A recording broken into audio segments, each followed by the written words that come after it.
예를 들어서 우리가 CVD 지표를 볼 때 빨간 고래 매도하고 그다음에 갈색 고래 매도하는데 노란 고래가 계속 골든 크로스 내주면서 매수를 해서 끌어올린다 이러면 우리 어때요? 좀 불안하죠? 저는 국장에서 지금 이런 현상이 일어나고 있는 게 아닌가라는 생각이 조금 듭니다.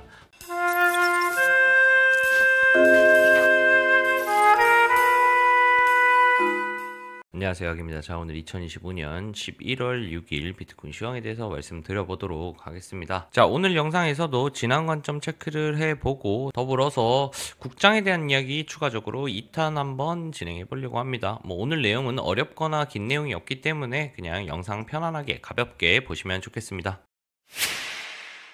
자, 어제 말씀드렸던 부분에서 가장 핵심적인 부분은 48K부터 126K까지의 상승 추세선을 이탈했기 때문에 해당 상승에 대한 조정이 어느 정도 나와야 할 것 같다.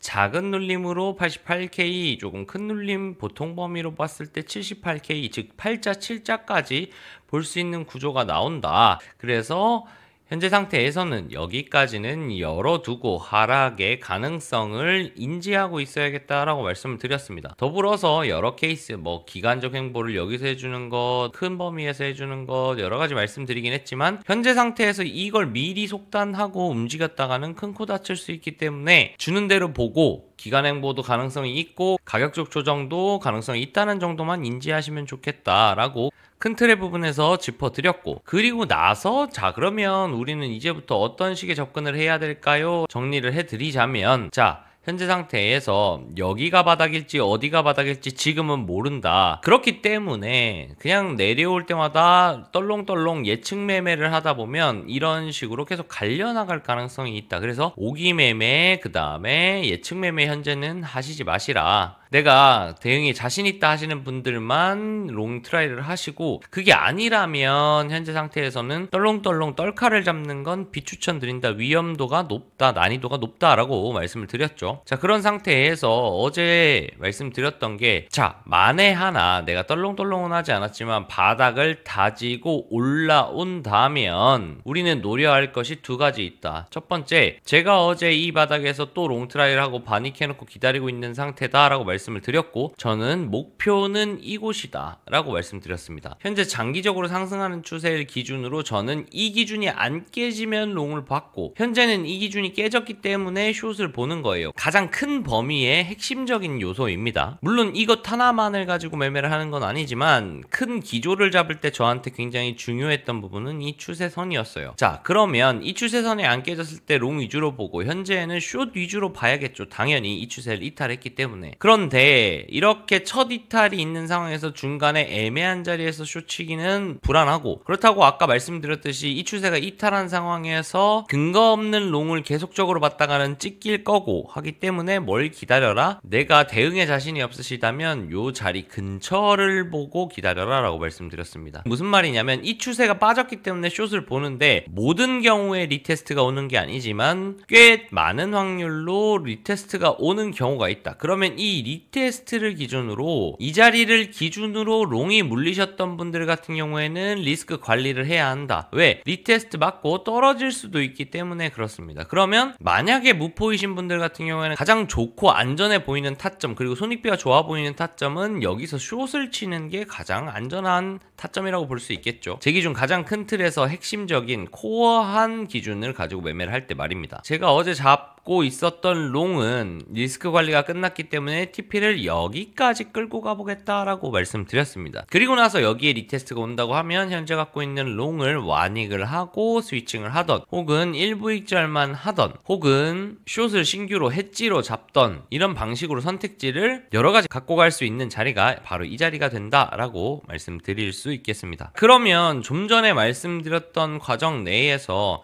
만약에 리테스트를 한다라는 가정하에 이런 식의 눌림이 나오면 한 번 더 올라서는 이런 무빙까지 C8을 한 번 더 볼 수 있겠죠.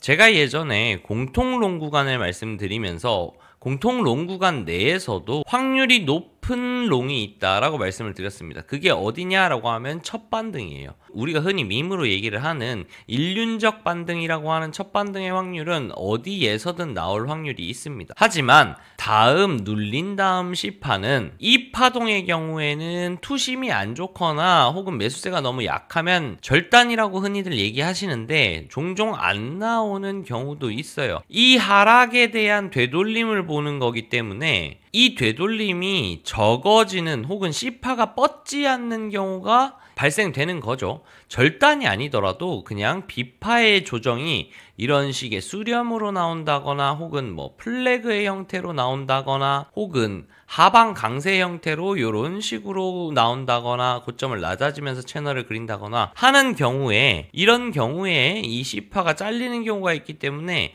이런 경우에는 비교적 확률이 앞전보다는 낮아진 확률의 공통 롱 구간이라고 볼 수는 있겠습니다. 그럼에도 불구하고 저는 눌림이 나온다면 손익비가 괜찮아 보이기 때문에 이런 트라이는 한 번쯤 해볼 만하다. 눌림이 나온 뒤에 기존 저점을 스탑로스로 잡고 롱 트라이를 해서 요 정도의 리스크는 테이킹 할 수 있지 않겠는가. 이런 정도의 리스크 테이킹도 하지 않는다면 선물에서는 매매하기가 좀 어렵다. 그래서 감당 가능할 정도로 배율 조절하시고 비중 조절하셔서 요런 자리들은 한번 판단해 보셔라 라고 말씀드리고 싶습니다. 저는 한 번 더 내려온다면 요쯤에서는 한번 불타보는 것도 나쁘지 않지 않겠나 요렇게 생각하고 매매 계획을 하고 있으니 TP는 정해졌고 추가 매수 자리가 나온다면 한번 각을 보도록 하겠습니다.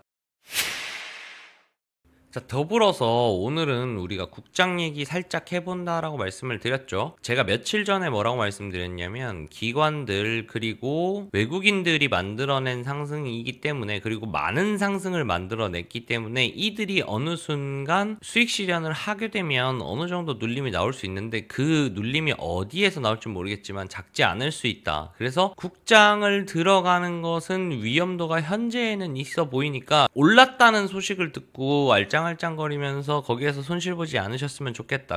그들이 파티를 하기 위한 현금화를 할 때 그 현금화를 받아주고 그들의 샴페인 파티에 비용을 대주는 일은 없었으면 좋겠다라고 말씀을 드렸습니다. 자, 그랬는데 엊그제 4200선을 찍고 외인이 매도하기 시작했고 기관도 어느 정도 매도하기 시작했다. 이렇게 기사가 나왔고 그리고 어제 개인들이 거의 2조 가까이 매수를 해주면서 어제 매도분을 다 받아 먹어줬다. 그리고 4천선을 복귀를 했죠. 자, 이게 어떤 의미로 저는 보여지냐면 예를 들어서 우리가 CVD 지표를 볼 때 빨간 고래 매도하고 그 다음에 갈색 고래 매도하는데 노란 고래가 계속 골든크로스 내주면서 매수를 해서 끌어올린다 이러면 우리 어때요? 좀 불안하죠. 저는 국장에서 지금 이런 현상이 일어나고 있는 게 아닌가라는 생각이 조금 듭니다. 물론 그전에도 말씀드렸지만 시장이 이제 대폭락해서 다시 3천선이 깨진다 이건 아니에요. 근데 우리는 단기적으로 피해를 보지 않아야 하잖아요. 그러면 자 4200을 찍은 상태에서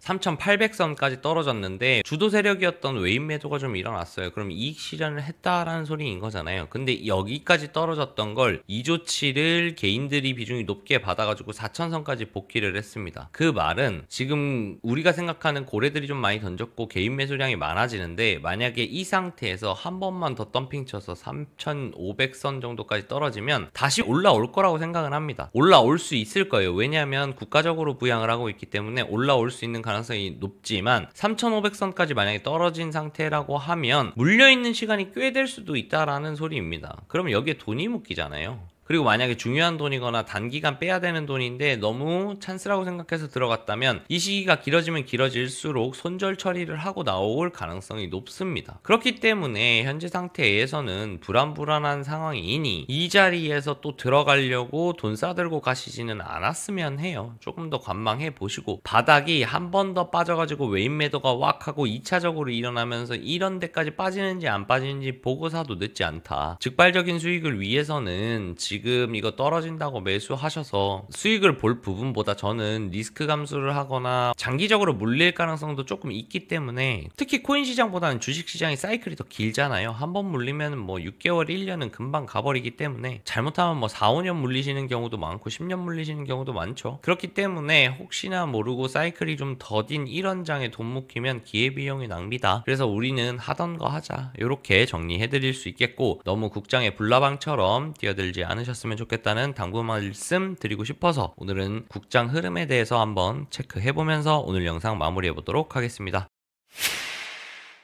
자, 오늘 영상도 시청해주신 분들 감사드리고 저희는 요 변동폭만 갖고 가도 주식에서 수익 보시는 분들 몇 개월 혹은 몇 년 홀딩 해가지고 몇십 프로 드시는 거 우리가 선물하는 이유는 그거잖아요. 그거 하루 이틀에도 혹은 요런 데에서도 그리고 몇 번의 매매로도 충분히 세이브할 수 있으니까 굳이 저런 데에 휘둘리지 말고 우리 할 거 제대로 하셨으면 좋겠습니다. 항상 댓글 달아주시는 분들 그리고 항상 영상 끝까지 봐주시고 호응해주시는 분들 좋아요 구독해주시는 분들 감사하다는 말씀 전하면서 오늘 영상도 마무리해보도록 하겠습니다. 오늘도 즐거운 하루 되시고 행복한 하루 되시고 수익 나는 하루 되시기 바랍니다. 감사합니다.